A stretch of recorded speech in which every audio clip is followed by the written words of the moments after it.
नमस्कार विद्यार्थी मित्रांनो. तर आज आपण पाहणार आहोत भूगोल या विषयातील इयत्ता 7वी मधील पाठ 7वा घटक आहे मृदा. उपघटक आहे मृदा निर्मितीसाठी आवश्यक घटक. तर सर्वप्रथम आपण बघूया प्रस्तावना. तर मृदा म्हणजे काय? कोणाला माहिती आहे मृदा म्हणजे काय? Any idea? ओके. मृदा सारांशाने मृदेची व्याख्या भूगोलशास्त्रज्ञांनी अनेक सांगितले. प्रत्येक शास्त्रज्ञांनी त्याची वेगवेगळी व्याख्या तयार केली. तर सारांशाने ज्यावर वनस्पतीचा आधार मिळतो, ठीक आहे, त्याचे पोषण होते व त्या वाढू शकतात अशा भूकवचाचा विघटित रूपांतरित थर म्हणजे मृदा असेल. काय सांगितले? सारांशाने ज्यावर वनस्पती वाढतात व वनस्पतीचा आधार मिळतो अशा भूकवचाच्या विघटित रूपांतरित थर म्हणजे मृदा असे म्हणतात. ठीक आहे.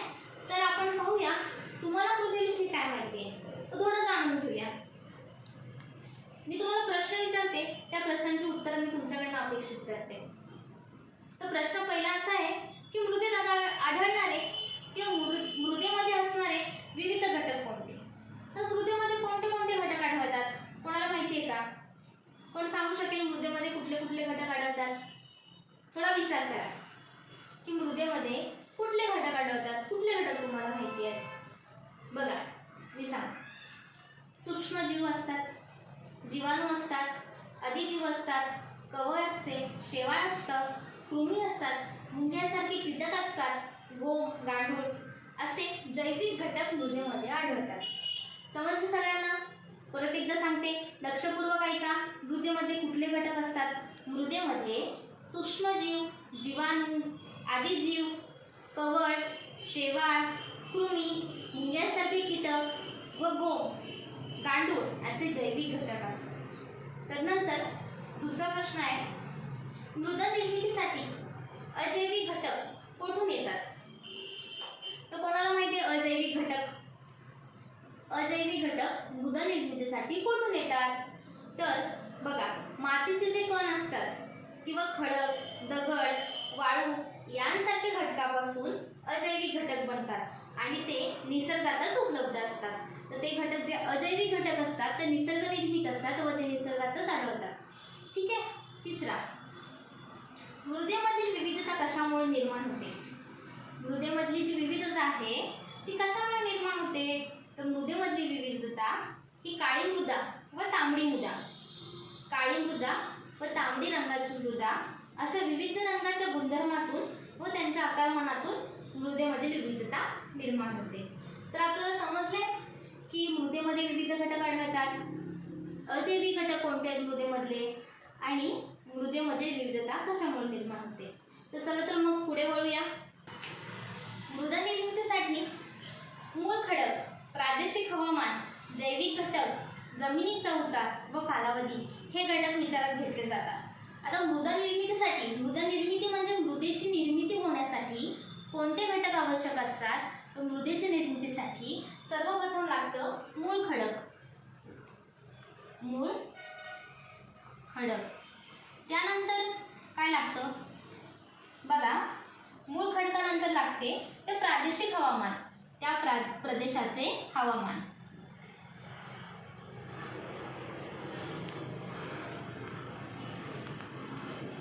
प्रादेशिक हवामान. त्यानंतर आपण पुढे वळूया. मूळ खडक लागतं, प्रादेशिक हवामान लागतं, त्यानंतर लागतं जैविक घटक.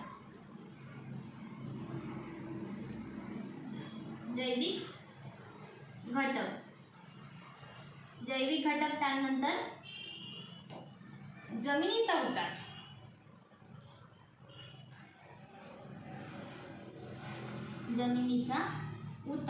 जमिनीचा उतार आणि त्यानंतर शेवट लागतं तो म्हणजे कालावधी.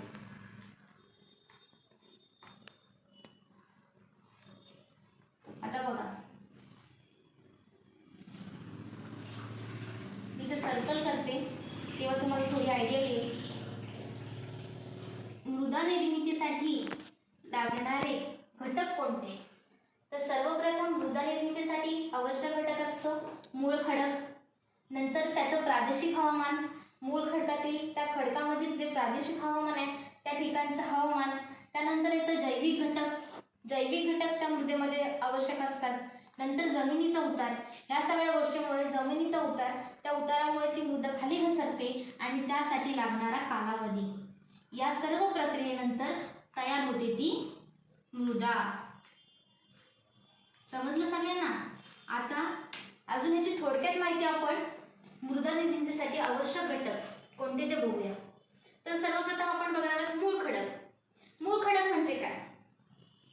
प्रदेशातील मूळ खडक हा मृदा निर्मितीचा महत्त्वाचा घटक असतो. ज्या प्रदेशात मृदा निर्मिती व्हायची असते किंवा करायची असते त्या प्रदेशामधील जो मूळ खडक असतो त्या ठिकाणचा तो घटक म्हणजे महत्त्वाचा घटक आहे. प्रदेशाच्या हवामानानुसार आणि खडकाच्या काठिण्यानुसार मूळ खडकाचे विधान होते. म्हणजे तो खडक किती टणक आहे, किती कडक आहे, त्यानुसार त्या मृदा निर्मिती होते. जर तो खडक ठिसूळ असेल तर त्या ठिसूळ खडकाला जास्त लवकर मृदा तयार होते आणि जो कठीण खडक असेल तर त्या खडकाला त्याचं विदारण म्हणजे त्याचे तुकडे होण्यासाठी जास्त वेळ लागतो आणि ती प्रक्रिया पूर्ण होण्यासाठी पण जास्त कालावधी लागतो.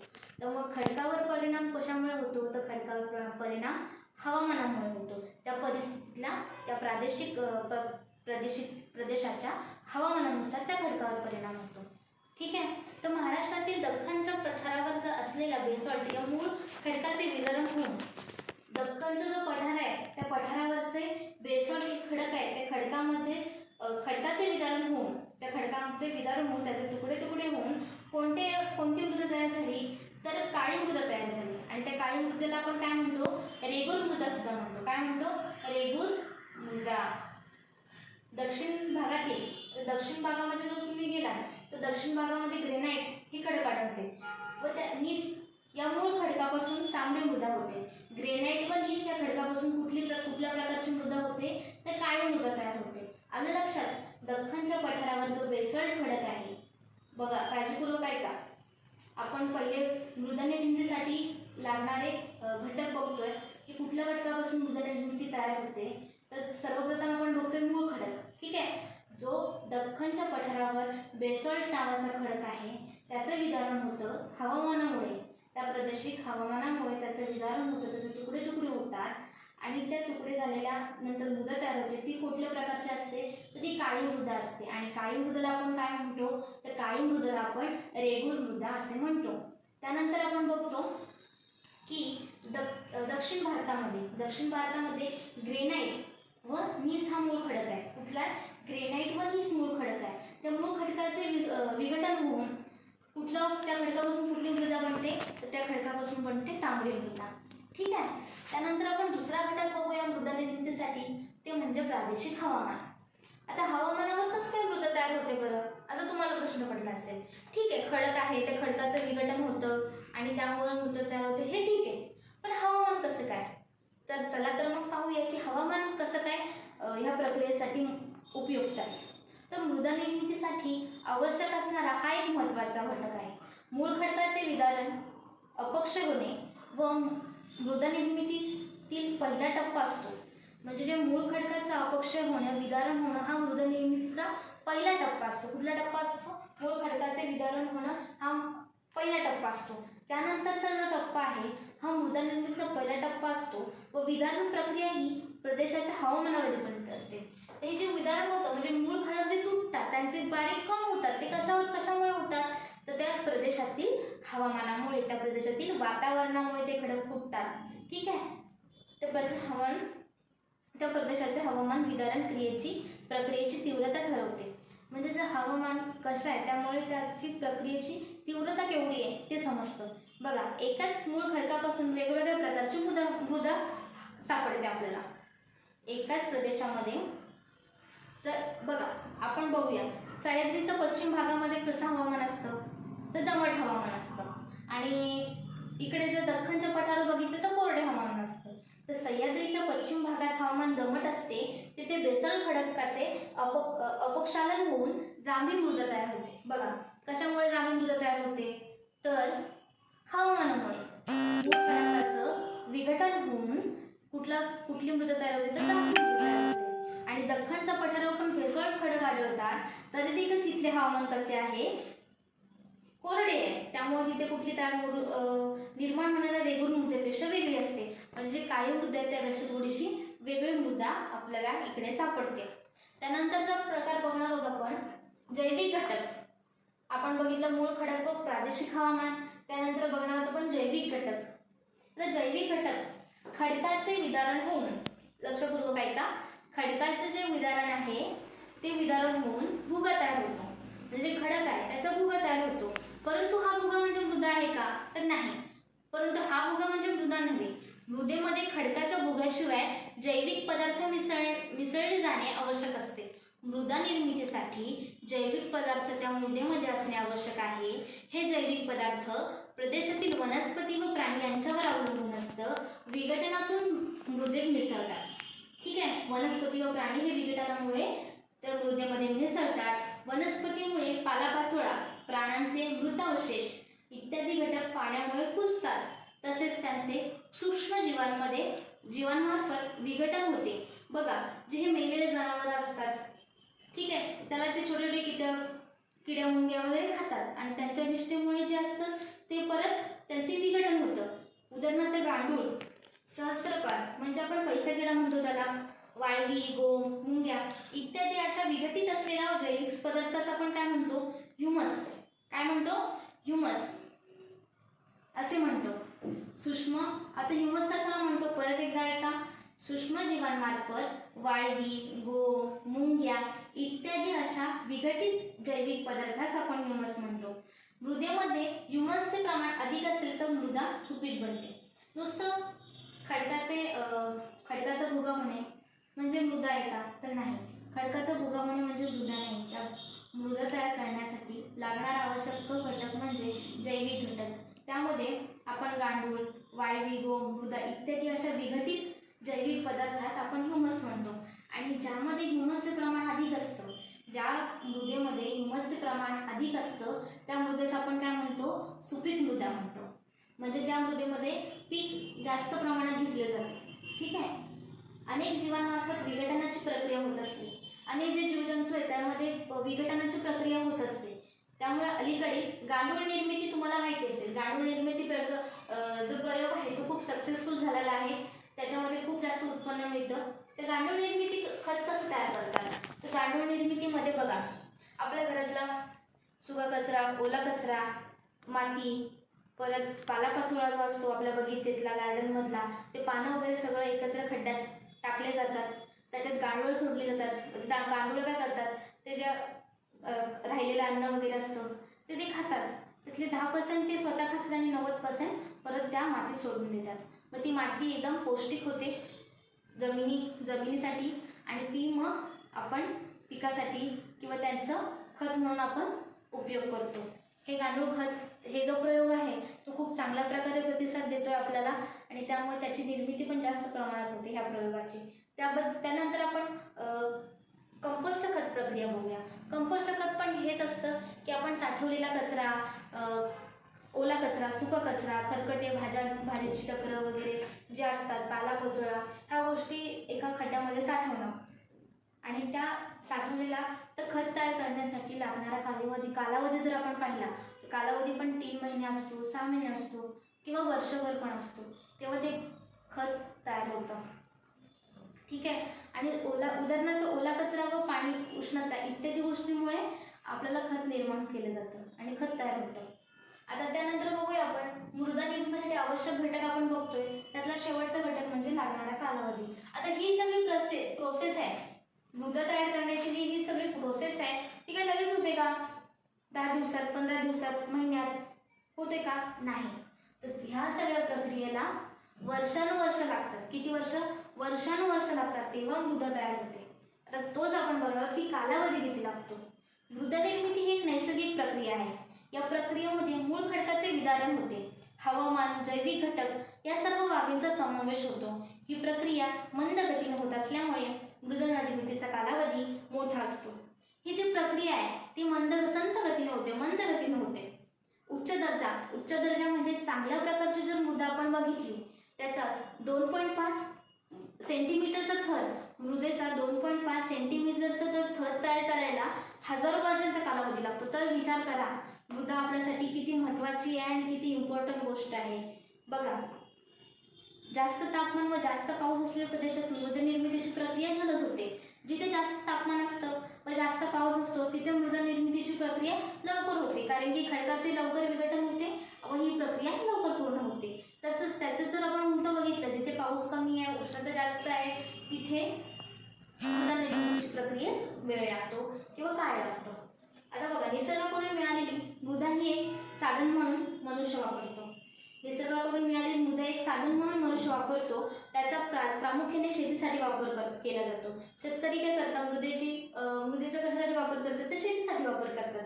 कित्येकदा जास्त उत्पादन मिळवण्यासाठी शेतकरी काय करतात, जास्त उत्पादन मिळवण्यासाठी अनेक कीटकनाशके, खतं, केमिकलवाले खतं यूज करतात. त्यामुळे काय करतात, जमिनीची सुपीकता कमी करतात किंवा नष्ट पण करतात, काही प्रमाणात नष्ट देखील करतात. तर हे होऊ नये या बाबतीत सगळ्यांनी काळजी घ्यावी की आपण कंपोस्ट खत किंवा गांडूळ खताची निर्मिती केलेली आहे, त्या खताचा वापर जास्त करावा. केमिकलचे जे खतं आहेत ते खतं कमी वापरावी. फवारणी टाळावी जरा शेतामधली. ठीक आहे, त्यामुळे काय आपण मृदेची सुपीकता वाचवू शकतो. तर तुम्हाला डिफरन्स माहिती आहे का, माती आणि मृदा? तुम्हाला असं वाटतं की माती म्हणजेच मृदा आहे, मृदा म्हणजेच माती नाही, माती आहे. पण असं असतं का, तर नाही.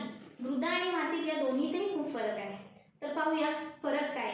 अपक्ष असलेला खडकाचा भुगा, अर्धवट किंवा पूर्णपणे कुजलेला सेंद्रिय पदार्थ व असंख्य सूक्ष्मजीव मृदेमध्ये असतात. मृदेत जैविक व अजैविक घटकांमध्ये सातत्याने आंतरक्रिया घडत असतात. वनस्पतीच्या वाढीस आवश्यक असणारी पोषक द्रव्ये त्या मृदेतून मिळतात. मृदा ही एक परिपूर्ण परिसंस्था आहे. मृदा काय आहे, मृदा ही एक परिपूर्ण परिसंस्था आहे. आणि या उलट जर आपण पाहिलं तर माती हा एक पदार्थ आहे. माती काय आहे, पदार्थ आहे. मृदा एक परिसंस्था आहे. आपण थोडक्यात जर उदाहरण बघितलं, कुंभार मडकी बनवण्यासाठी वापरतो ती माती, समजलं? कुंभार ज्यापासून मातीची भांडी बनवतो, मडकी बनवतो, ती असते, ती माती असते. कुंभार जी यूज करतो ती माती असते. आणि शेतकरी जे पीक काढण्यासाठी वापरतात ती शेती असते. समजलं झालं ना डिफरन्स? माती आणि मृदा हे दोन्ही पण वेगवेगळ्या गोष्टी आहेत. मृदा ही परिसंस्था आहे, माती हा एक पदार्थ आहे. तर आपण कृती करूया. तुम्हाला मी एक ऍक्टिव्हिटी देते, तुम्ही घरी जाऊन ती ऍक्टिव्हिटी नक्की करा व त्यावर निरीक्षण करा की मी जे तुम्हाला सांगितले ते अगदी बरोबर आहे की नाही. बघा, 3 कुंड्या घ्या. ठीक आहे, 3 छोट्या छोट्या कुंड्या घ्या. कुंड्या अवेलेबल नसतील तर तुमच्या पालकांच्या साहाय्याने घरामध्ये प्लॅस्टिकच्या बॉटल्स असतात त्या अर्ध्या कापा. एक बॉटल रिकामी ठेवा. दुसऱ्या बॉटलमधले छिद्र पाडलेले असतात म्हणजे पाडा, पण पाडलेले छिद्र बुजवा. आणि पाडलेले नसतील तर तसंच ठेवा. आणि तिसऱ्या ह्याच्यामध्ये 3-4 छिद्र पाडा, त्यात माती भरा. ठीक आहे, माती भरा. आणि त्या 3ही ज्या कुंड्या आहेत तयार केलेल्या घरी, त्या तयार केलेल्या कुंड्यामध्ये घरातच बियाणे टाका, म्हणजे वाटाणे टाका, मटकी टाका किंवा धने टाका. पेरा ह्याच्यामध्ये एक रिकाम्या कुंडीत टाका, एक नुसतं पाणी भरलेल्या कुंडीत टाका आणि एका माती टाकली त्या मातीमध्ये पेरा. आणि 2-3 दिवस सतत त्याला पाणी द्या. सूर्यप्रकाशात नेऊन ठेवा. सूर्यप्रकाशात मध्ये नेल्यानंतर तुम्हाला 2-4 दिवसांनी त्याच्यात काय बदल घडला ते तुम्ही मला सांगा. ठीक आहे, ही ऍक्टिव्हिटी तुम्हाला करायची आहे. हा तुम्हाला होमवर्क आहे. ऍक्टिव्हिटी करून त्याचं निरीक्षण करायचं की यावरून तुम्हाला काय कळलं की सूर्यप्रकाश, पाणी, हवामान या सगळ्या गोष्टी व्यवस्थित असूनही कुठल्या कुंडीतली बी उगवली किंवा कुठल्या कुंडीत बी टाकलेली ती चांगल्या प्रकारे उगवली हे निरीक्षण तुम्हाला करायचं आहे. तर त्याच्या आधारेच आपण हा पुढचा बघणार की भौगोलिक स्पष्टीकरण काय आहे. बघा, पृथ्वीवर सगळ्या सृष्टीतील महत्त्वाचा घटक म्हणजे वनस्पती जीवन. ठीक आहे, पृथ्वी तलावर सगळ्यात महत्त्वाचा घटक असतो तो वनस्पती. या वनस्पतीची निर्मिती, वाढ आणि आधार म्हणून मृदेचे असाधारण महत्त्व आहे. वनस्पती कुठे उगवतात? मृदेमध्येच, जमिनीमध्येच. या प्रदेशात सुपीक जिथे सुपीक जमीन असते, सुपीक मृदा असते, तिथे वनस्पती जास्त प्रमाणात असतात. तुम्ही असं पाहिले का वाळवंटी प्रदेशात खूप सारे झाडं झुडपं आहेत? कुणी ऐकले का असं? नाही, कारण की तिथे मृदाच नसते. आणि जर आपण बघितलं या उलट ध्रुवीय प्रदेशात पण बर्फाळ प्रदेश असतात, त्यामुळे पण तिथे झाडे जास्त नसतात, वृक्ष जास्त नसतात, वनस्पती जास्त नसतात. पण आपल्याकडे झाडे झुडपे जास्त प्रमाणात असतात. की का? म्हणजे जरी सूर्य असेल, जरी पाणी असेल, बाकीच्या सगळ्या गोष्टी असतील, पण योग्य प्रकारची सुपीक जमीन नसेल तर त्या ठिकाणी वनस्पती उगवत नाही, झाडं झुडपं उगवत नाही. हाच प्रयोग आहे. तुम्हाला या प्रयोगाचं स्पष्टीकरण करायचं आहे आणि ही कृती करून तुम्ही निरीक्षण करून तुम्हाला काय आढळलं या गोष्टीत ते सांगायचं आहे. तर कृती करताना पालकांच्या सहाय्याने करा. घरात कुंड्या नसतील तर आग्रह करू नका घरच्यांना कुंड्या आणण्यासाठी. बियाणे घरातले कुठलेही कडधान्य तुम्ही टाकू शकता त्याच्यामध्ये, समजलं? आणि पालकांच्या सहाय्याने कुंड्या नसतील तर प्लॅस्टिकच्या बॉटल्स असतात त्या अर्ध्या कट करून तो हा प्रयोग पूर्ण करा. कोणाला काय प्रॉब्लेम असेल तर नक्की कळवा. आणि मी हा पाठ इथे संपवते. धन्यवाद.